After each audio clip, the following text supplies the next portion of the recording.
Quinta-feira, 22 de junho de 2023. Começa agora o Pix News. Veja os destaques desta edição. Em Brasília, governador do Rio Grande do Sul apoia a reforma tributária e pede revisão na distribuição dos recursos com os estados. Em Santa Catarina, a comitiva do governo visita a região do Rio do Peixe. Até agosto, todas as regiões do estado devem receber o programa Santa Catarina levado a sério. TSE começa julgamento que pode deixar o ex-presidente Jair Bolsonaro inelegível por 8 anos. Ministério da Pesca informa ao governo catarinense que a cota da tainha encerrou para embarcações com malha anilhada. Tem a previsão do tempo para a sua região. E você vai ver ainda. Profissionais da voz se unem contra a inteligência artificial. Eles temem que a tecnologia acabe com o mercado de trabalho. Essas e outras notícias do Brasil e do mundo, agora no Pix News.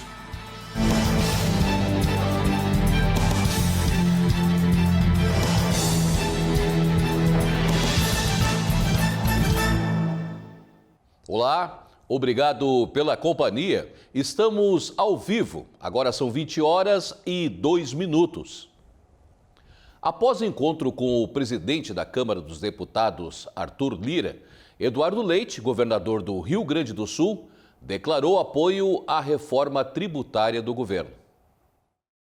O governador do Rio Grande do Sul, Eduardo Leite, compareceu à residência oficial do presidente da Câmara dos Deputados, Arthur Lira, para discutir a reforma tributária. Na ocasião, o governador disse que o estado apoia a proposta e destacou 5 pontos críticos para uma melhor estruturação tributária, buscando equilíbrio em prol do estado gaúcho. Ele considera de extrema importância para o aumento de produtividade no Brasil. Dentre os pontos de suma importância estão a regra que aplica que a taxa de impostos deve ser aplicada no destino e não na origem do produto, e a autonomia dos municípios no imposto sobre valor agregado em bens e serviços. O governador também chamou atenção sobre a desoneração de ICMS para eletricidade e gasolina em 2022, para que nenhum estado diminua a arrecadação, tendo como base o ano de 2021. Ele propôs a instalação de um conselho federativo para preservar a segurança interregional de estados e municípios. Também foi pauta a definição de critérios para a distribuição do Fundo de Desenvolvimento Regional, buscando equalizar as desigualdades regionais. Pessoal, acabo de entregar aqui uma carta ao presidente Arthur Lira, da Câmara dos Deputados, e ao relator da reforma tributária, com os 5 pontos que são críticos para o Rio Grande do Sul na reforma tributária. Pontos que têm relação com a cobrança no destino, sem permitir regimes especiais que mantenham a guerra fiscal, a questão da transição, considerando um ano anterior das perdas da arrecadação pela Lei Complementar 192 e 194, a governança num Conselho Federativo, considerando aspectos regionais, são pontos que são importantes para que a reforma tributária produza os efeitos que nós acreditamos são capazes de produzir para melhorar a produtividade da nossa economia, tirar a complexidade. O Rio Grande do Sul apoia a reforma tributária, mas defende, claro, uma estrutura de reforma tributária que não puna os interesses do Rio Grande do Sul. Então, estamos aqui defendendo os interesses do Rio Grande do Sul e apoiando, né, uma reforma tributária que possa fazer o país como um todo ganhar em produtividade para melhorar a economia, gerar mais emprego e melhorar a vida das pessoas. E o programa Santa Catarina levado a sério continua percorrendo o estado. Desta vez, a comitiva visitou a Associação dos Municípios do Vale do Rio do Peixe. Videira recebeu nesta quinta-feira o Santa Catarina levada a sério. A reunião entre os gestores e o governador de Santa Catarina, Jorginho Melo, contou com a presença dos prefeitos da Associação dos Municípios do Alto Vale do Rio do Peixe. Cada prefeito conversou individualmente com o governador, com o objetivo de definir prioridades de cada município na busca de receber recursos do estado. A reunião ocorreu no plenário da Câmara de Vereadores de Videira, juntamente com a comitiva de secretários de Estado e lideranças políticas. Uma equipe técnica de integrantes do programa planeja e projeta os investimentos por região. Até agosto, o governo deve percorrer todas as regiões do estado. Nós temos 21 aeroportos que serão revitalizados agora. Nós criamos a Secretaria de Portos, Aeroportos e Ferrovia para cuidar dessas coisas importantes. porque estava misturado com a infraestrutura no meio de buraco, de estrada e confusão. Então a gente separou para que a gente possa cuidar dos 5 portos, então numa outra fase, dos 21 aeroportos para trazer turista, para trazer, incentivar o turismo de inverno, o Congresso vai aprovar jogos, eu não tenho dúvida, e imposto é 60% de jogos. E vai ter cassino em Balneário, vai ter aqui pode ter um em Videira, pode ter outro em Matos Costa, não sei aonde. Para 60% de dinheiro de arrecadação, isso vai fazer bem para todo mundo. Então nós estamos revitalizando todos esses aeroportos. E a nossa estrada, a integração do oeste de Santa Catarina para os portos, o projeto está andando. Nós fomos lá na Valec, desatolar ele, o Beto Martins foi lá, eu falei com o presidente da Valec, para que a gente consiga fazer ele avançar. Para depois construir a estrada, ela vai fazer um Y lá embaixo, para ligar Imbituba com o Porto de Itajaí. Começou nesta quinta-feira o julgamento que pode levar o ex-presidente Jair Bolsonaro a ficar inelegível por 8 anos. Como nós adiantamos ontem aqui, o líder de direita pediu um julgamento justo. O Tribunal Superior Eleitoral iniciou nesta quinta-feira o julgamento por abuso de poder contra o ex-presidente Jair Bolsonaro, que pode ficar inelegível por 8 anos. Bolsonaro, ausente da sessão do tribunal em Brasília, está sendo julgado por promover uma reunião com embaixadores em julho de 2022. Na ocasião, ele falou sobre o inquérito da Polícia Federal que investiga possíveis irregularidades nas eleições de 2018, em que ele foi vitorioso. O ex-presidente se declara inocente e diz que na reunião não cometeu nenhum crime eleitoral. O Comitê de Política Monetária, o Copom, do Banco Central, manteve a taxa básica de juros, a Selic, em 13,75% ao ano. A decisão foi anunciada nesta quarta-feira. Apesar das pressões do governo Lula, que defende a redução da taxa Selic, o Copom manteve a taxa básica de juros inalterada pela 7ª vez consecutiva, desde agosto de 2022, em 13,75%. Essa decisão já era esperada pelo mercado. Em um comunicado, o comitê indicou que ainda existem riscos sobre a inflação, como eventuais pressões globais sobre os preços e incertezas residuais sobre a votação do arcabouço fiscal. Diferente das últimas reuniões, foi retirada a frase que afirmava que o Banco Central poderia voltar a elevar os juros caso a inflação subisse, mas a autoridade monetária não informou se pretende reduzir a Selic. A taxa continua no maior nível desde janeiro de 2017. Agora, um alerta. O Procon foi alvo de e-mails falsos ontem. Vários fornecedores receberam mensagens fakes se passando pelo órgão. A ação ocorreu em todo o Brasil. Você, fornecedor que recebeu um e-mail falso ou aquele fornecedor que quer realmente se proteger ainda mais e quer garantir uma relação entre o seu consumidor, o seu cliente e até o órgão de proteção, nós damos uma dica valiosa. Acesse a plataforma para o consumidor, envie o e-mail solicitando querer se cadastrar na plataforma, que qualquer reclamação, seja em Santa Catarina ou no Brasil, você vai poder monitorar. Isto para combater as fake news e para também melhorar a relação entre o seu cliente, o nosso consumidor. O norte da China sofre nesta quinta-feira com uma onda de temperaturas extremas que ultrapassam os 40 graus centígrados. Várias áreas no norte da China registraram temperaturas superiores a 40 graus nesta quinta-feira, as mais altas dos últimos anos, que levaram as autoridades a tomarem medidas de precaução. Uma estação meteorológica na região norte do país registrou 41,8 graus, se tornando o local mais quente nesta quinta-feira. A administração regional emitiu um alerta laranja para calor extremo e pediu que os habitantes evitem exercícios ao ar livre por longos períodos e tomem medidas efetivas para se protegerem do sol. Outra estação no sul da capital registrou o primeiro dia com 40 graus em quase uma década.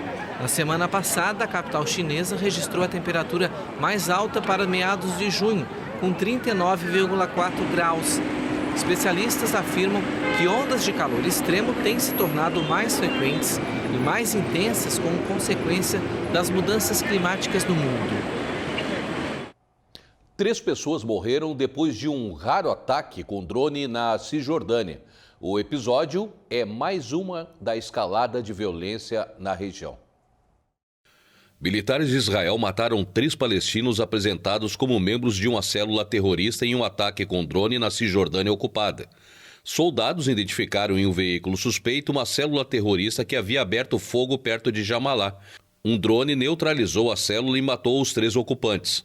De acordo com o vice-governador de Jenin, os 3 homens vinham de campos de refugiados da cidade, onde ocorreu na última terça-feira uma incursão sangrenta do exército de Israel. Tinha um carro incendiado a cerca de 100 metros da minha casa. Ambulâncias vieram e foram impedidas de se aproximar. Veículos da Defesa Civil chegaram e, depois de um tempo, cerca de 10 minutos, extinguiram o fogo e tiraram os que estavam lá. Depois, uma escavadora e 7 veículos patrulheiros israelenses chegaram. O ataque com drones é o episódio mais recente da escalada da violência na região. Na tarde de quarta, cerca de 200 a 300 civis israelenses incendiaram terrenos agrícolas, casas e dezenas de veículos. Na véspera, 4 israelenses morreram perto da colônia de Eli, atingidos por disparos efetuados por palestinos, que foram mortos por exército, enquanto no dia anterior, uma operação israelense tinha deixado 7 mortos. Israel ocupa a Cisjordânia desde a Guerra dos 6 Dias, em 1967. Excluindo o leste de Jerusalém, também anexado, o território abriga cerca de 490 mil israelenses, que vivem em assentamentos considerados ilegais, de acordo com o direito internacional. E você vai ver a seguir: profissionais da voz se unem contra a inteligência artificial. Ministério da Pesca informa ao governo catarinense que cota da tainha encerrou para a pesca de malha anilhada. Tem a previsão do tempo para a sua região. E por falta de espaço em cemitério, múmias vão parar em museu e geram polêmica em Cidade do México.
Somos emoção e razão.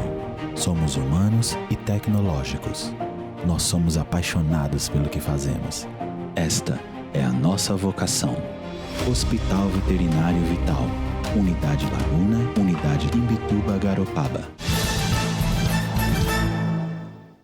Estamos de volta, agora são 20 horas e 15 minutos.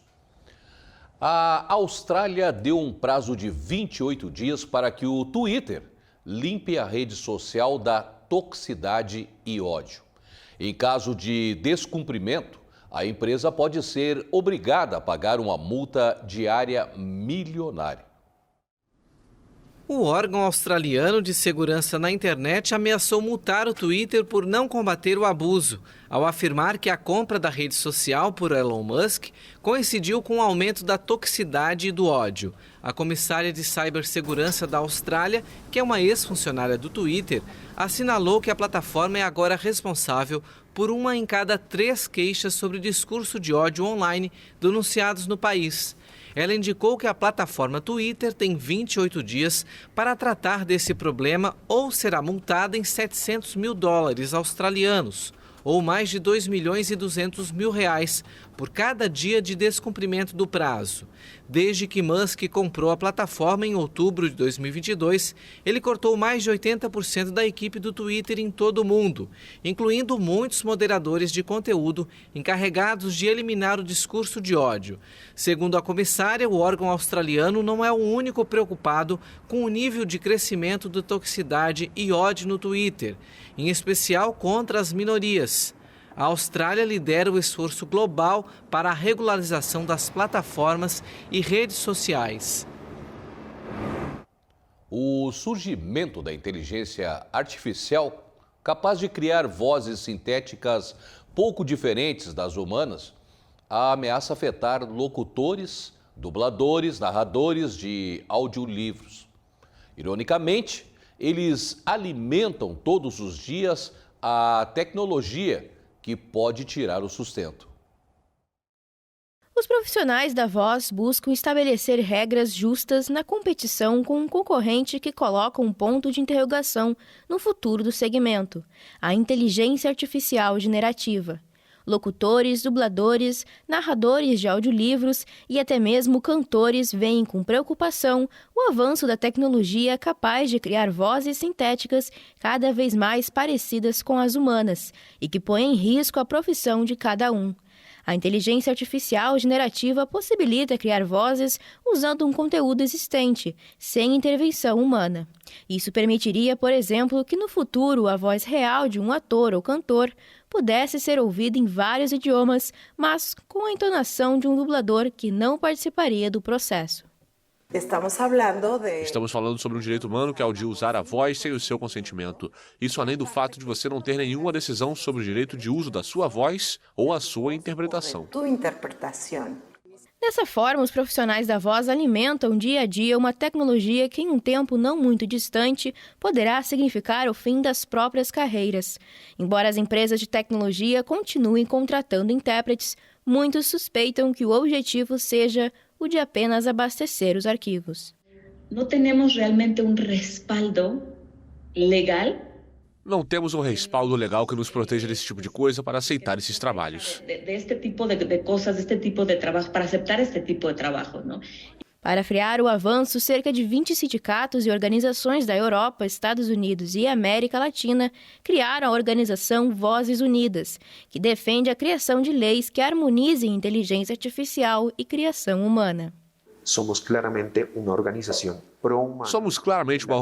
pró-humana. Queremos que os humanos continuem dominando o mercado. Queremos usar essas ferramentas para nos ajudar e não que essas ferramentas nos usem. Na Argentina, já existe uma lei que limita o exercício da locução aos profissionais, enquanto no México foi apresentado um projeto de lei para regulamentar a tecnologia.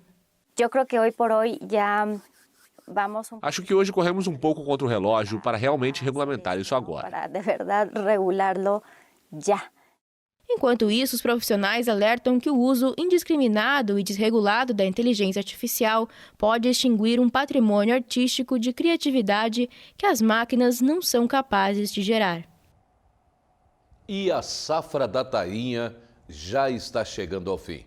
Pelo menos é o que informou o Ministério de Aquicultura e Pesca. A cota de captura de uma das modalidades já chegou no limite. Ontem, o governo de Santa Catarina foi informado pelo Ministério da Pesca e Aquicultura que a cota para a captura da tainha já extrapolou o limite. A partir de hoje, passa a ser proibida a pesca por meio de malha e anilhado artesanal. Em abril, uma portaria interministerial reduziu o limite para 460 toneladas para os pescadores artesanais, praticamente a metade do ano anterior, e zerou a cota para industrial. A Secretaria de Aquicultura e Pesca do Estado tentou reverter a decisão, solicitando à Justiça a revisão da portaria. Foram realizados 2 pedidos, mas ambos foram negados.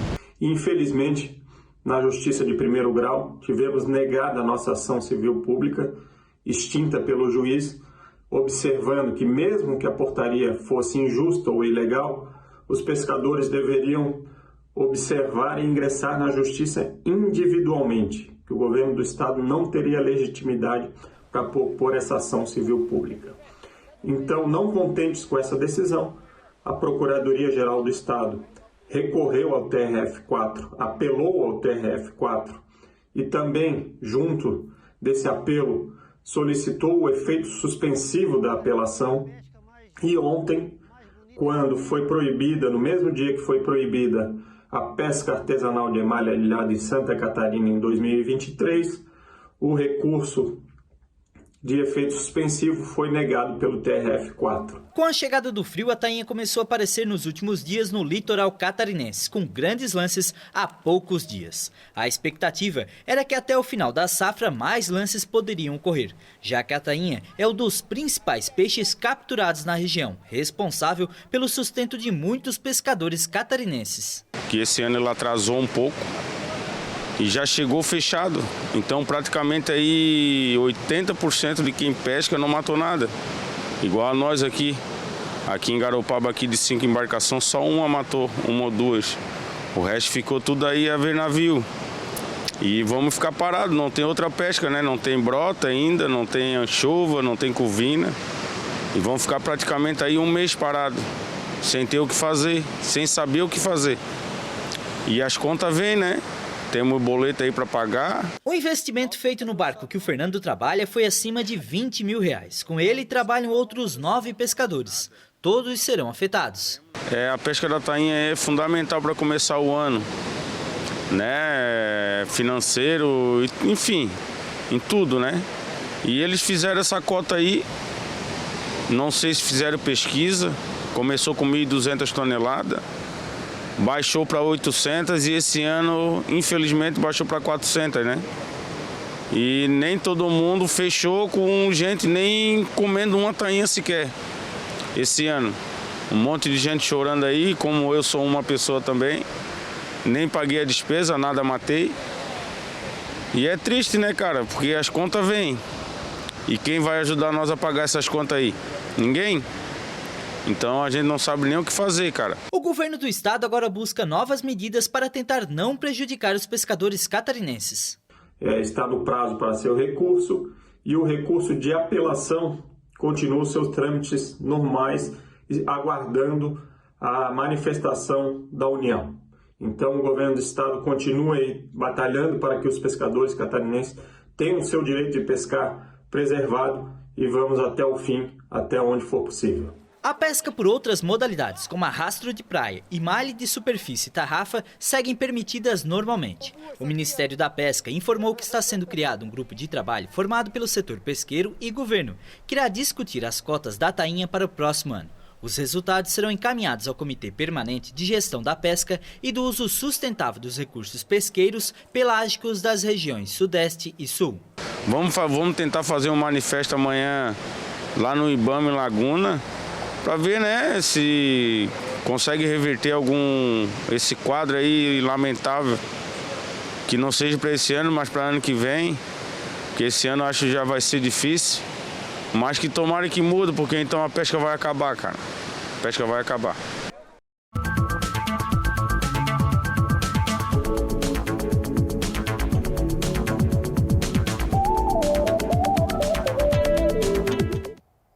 E agora vamos para a previsão do tempo. Para os próximos dias aqui na região sul do país, e o Eduardo já está aqui comigo e traz mais informações. Olá, Eduardo, boa noite. Olá, Marcelo, boa noite para você e boa noite para você que nos acompanha na Pix TV, aqui no Pix News. Para essa sexta-feira, podemos esperar um dia com bastante instabilidade na região sul do país. Praticamente toda Santa Catarina e o Rio Grande do Sul estarão cobertos por nuvens. A chuva vai estar presente ao longo do dia de maneira espaçada. Isso quer dizer que já pela manhã podemos ter precipitações em várias partes aqui da região, mas isso deve ocorrer de maneira intercalada, mais forte em algumas partes e outras de maneira mais fraca. Eu separei aqui algumas imagens para exemplificar, para a gente poder dar uma olhada certinho. Então assim, ó, a chuva vem aqui pelo oeste de Santa Catarina, por Chapecó, onde às 8 horas da manhã já vai estar ali em torno de 16 graus, então uma manhã já com clima mais ameno, diferente do que foram nas últimas manhãs. E essa chuva pode se estender ali por Passo Fundo, Porto Alegre, também pelo sul do estado de Santa Catarina, por Criciúma. A gente pode ver que todas as regiões estão mostrando que teremos algumas instabilidades, né? E aí, já no início da tarde, às 13 horas, essas nuvens vão se espalhando, essa chuva vai se dissipando e as temperaturas também dão uma aumentada. Em Chapecó já fica em 20, em Florianópolis fica em 21 graus, Porto Alegre pega 20 também, Criciúma 19 e nesse horário a chuva fica por aqui, Passo Fundo, Chapecó, Criciúma e também na região metropolitana aqui na Serra Gaúcha. E já no finalzinho da tarde a gente percebe pelo mapa que as nuvens, bem dizer, as nuvens carregadas, né? As nuvens com chuva, elas já não estarão tão presentes. Pode ter uma garoa ali pela região de Passo Fundo, também na Serra Gaúcha, Grande Porto Alegre e no sul do estado. Até que então, às 9 horas da noite, eu peguei aqui um mapa de como estará. Já sem nuvens, né? Nuvens ainda assim, mas sem nuvens de chuva. Então, já na sexta-feira de noite não teremos mais essa chuva. Isso é mais ou menos o que vai acontecer no sábado, né? Essa sexta-noite, ela prevê o que vai vir no sábado. No sábado teremos sol em todas essas regiões de Santa Catarina e do Rio Grande do Sul. Algumas nuvens mais no extremo sul do Rio Grande do Sul. Mas nas outras regiões, o tempo bom, o tempo bem aberto. Ó, em Floripa, por exemplo, já começa com 20 graus ali de manhã, 9 horas da manhã, chegando às 3 horas da tarde até os 25. Um dia bem ensolarado em Florianópolis, capital dos catarinenses. No sul de Santa Catarina, a mínima fica em 19, a máxima 25 também. Um dia bem quente, um clima bem agradável, e isso também se repete lá em Porto Alegre, onde pode ter uma aparição maior de nuvens, mas mesmo assim fica entre 18 e 25, o sol aparece bastante durante a tarde. Então, resumindo, é isso. Na sexta-feira, chuva, em algumas regiões, outras não, principalmente ali no oeste de Santa Catarina, na parte norte do Rio Grande do Sul, um pouco também no litoral ali sul de Santa Catarina, Criciúma, e aí no sábado a gente vai ter sol em praticamente todas essas regiões. Para o domingo e para o início da semana que vem, eu convido você a acompanhar o Pix News de sábado, que a gente traz sempre alguma atualização. Por enquanto são essas as informações, Marcelo, e eu volto contigo. Certo, então. Obrigado, Eduardo. E múmias exumadas entre 1870 e 2004, por falta de espaço em um cemitério, são exibidas em um museu na cidade do México. Com uma pegada misteriosa e assombrosa, a exposição dividiu a opinião pública. Uma assombrosa e polêmica exibição na cidade de Guanajuato dividiu opiniões no México. O cadáver, naturalmente mumificado de uma mulher, é exibido entre grades e correntes. Sem idade conhecida e apelidado de A Bruxa, o corpo conservado é exposto ao lado de outros 116 cadáveres em uma coleção que alimenta o debate sobre a exposição de restos humanos no país. A placa que acompanha os restos mortais diz que qualquer pessoa que teve problemas com ela acabou em desgraça. E outro mito é que ela vendeu sua alma para o diabo. Suponha que neste caso o cadáver não tenha um lugar permanente no cemitério. Isso significa que após 5 anos, o corpo pode ser exumado. Geralmente é costume cremar os corpos exumados, mas aconteceu que alguns corpos foram encontrados mumificados. Os corpos foram exumados entre 1870 e 2004. Devido à falta de espaço no cemitério de Santa Paula e como as autoridades municipais não puderam entrar em contato com os familiares, os cadáveres foram rotulados como patrimônio cultural. A exposição dos restos humanos gerou um debate polêmico, principalmente pelos que denunciam a falta de ética na forma como os corpos são exibidos e preservados. Um deles apresentou indícios de proliferação de possíveis fungos. Nós não sabemos se são hongos ou não são hongos. Não sabemos se é uma proliferação de fungos ou não. Por isso, pedimos para assinar termos com o Instituto Nacional de Antropologia e História para que eles, que são os especialistas, nos digam o que são essas manchas e como devem ser tratadas. O que são estas manchas e como se devem de tratar.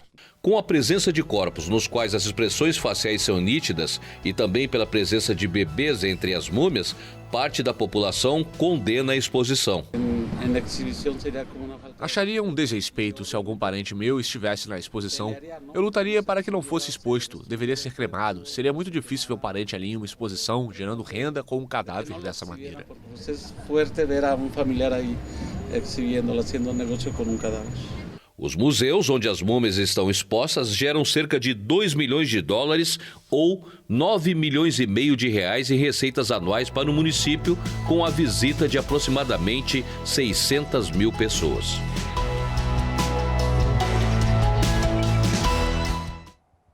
E o Pix News de hoje fica por aqui.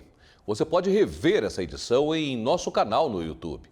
Basta procurar por Pix TV HD. Mais notícias no nosso site pixtv.com.br. Obrigado pela companhia, uma boa noite e até amanhã.